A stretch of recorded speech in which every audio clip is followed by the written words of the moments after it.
Hey everyone, welcome back, and this is my review of Higurashi Kai, Episode 7. A very interesting episode that we have here, okay? A very interesting episode, because even though it's only Episode 7, things seem to be coming together at least a little bit. Because, at least in terms of characters remembering the previous universes in which they took part in. Or at least in the way of both Keiichi and Shion. Because apparently Keiichi had a dream where Mion and Rena basically gave him sweets, and they had needles in them. That sound familiar? It should. Okay. And Shion had a dream where she murdered both Rika and Satoko. That sound familiar? Well, it should. And apparently, Rena apparently had a dream where she apparently murdered this woman or something. I'm guessing. That sound familiar? Well, it should. Because they've all happened before in Season 1. Apparently they're having dreams of this now, which tells us that they're probably going to eventually end up breaking away from this supposed fate that they all have in this series of either killing or dying. Either murdering people or getting murdered themselves and actually be able to live happy lives.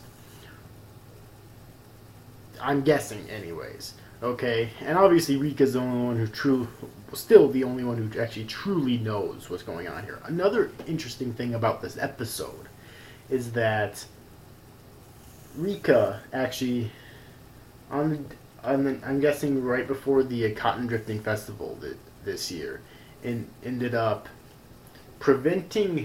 she ended up letting Takano and Tomitake into the shrine, but then she gave them instructions to put better security around themselves so that they wouldn't die. Because she came up with the theory that they actually don't want her and Satoko to die because they're good research subjects. It sounds kind of fucked up, but that's apparently the case. And Rika decided to use that to her advantage.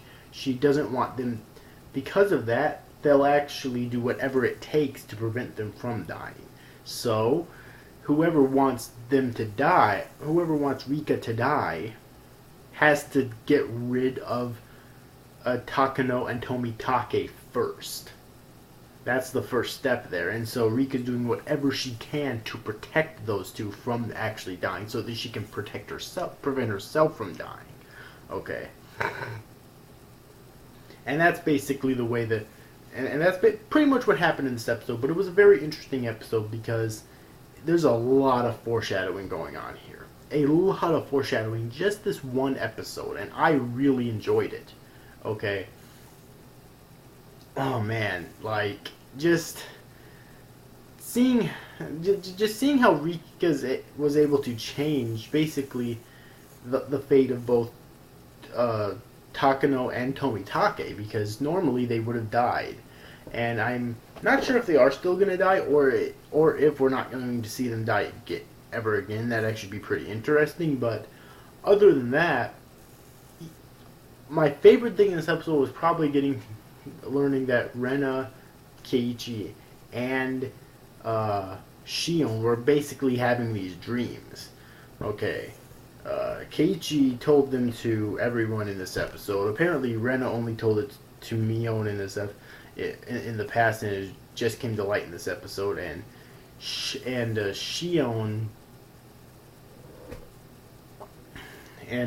apparently only told it to her sister in the past, and it just came to light to everyone in this episode. And Rika seems to be extremely glad about this for obvious reasons, because she believes that she can basically change everyone's fate now that she has this knowledge. And of course the Ghost Girl is with her, Hyanu, Hyanu, who's still a mystery, by the way. We don't know anything about her yet, really. Doesn't believe that this is the case. She believes that their fate will continue, which you can't really blame her because of like they've said before, over 100 years they've been in the cycle. So after that, I mean, it would take a lot for Rika to be able to actually believe, no matter what, to be able to actually believe there's a way to break this chain of fate. And I'm really surprised that she's able to, despite all these signs that there are now. Still, I mean, personally, I'd probably be more along the lines of that Ghost Girl's beliefs and thoughts, myself. But either way, though, once again, a very enjoyable episode. Like usual, there's really no complaints that I have except for the animation and art style, which I've always complained about in every single episode of this series thus far. Other than that, a very enjoyable episode of Higurashi Kai.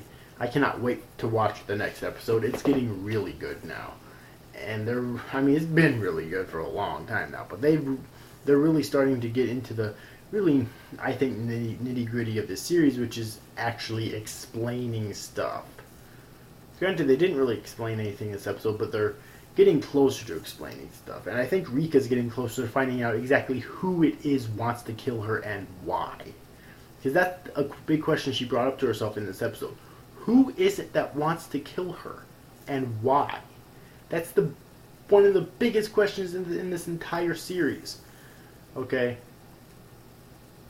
And furthermore, another question though is why